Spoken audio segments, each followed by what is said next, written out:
جو آدمی دوسرے لوگوں کے عیب کی تلاش میں رہتا ہے، اللہ تعالیٰ اس کے عیب ظاہر کر دیتا ہے۔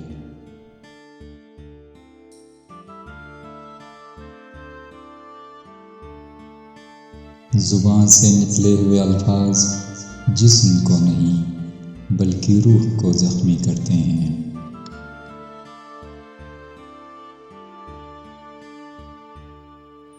صورت اور سیرت میں سب سے بڑا فرق یہ ہے کہ صورت دھوکہ دیتی ہے جبکہ سیرت پہچان کرواتی ہے۔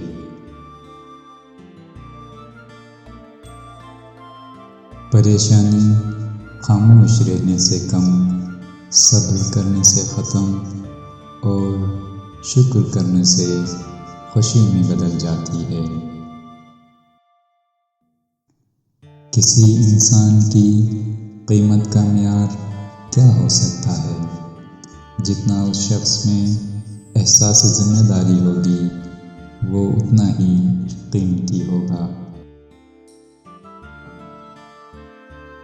انسان کی ہر سانس ایک قدم ہے جو اسے موت کی طرف بڑھائے جا رہی ہے۔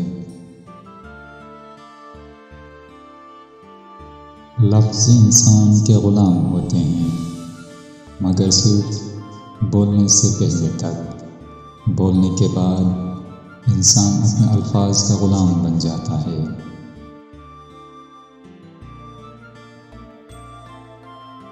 ادب بہترین کمال اور خیرات افضل ترین عبادت ہے۔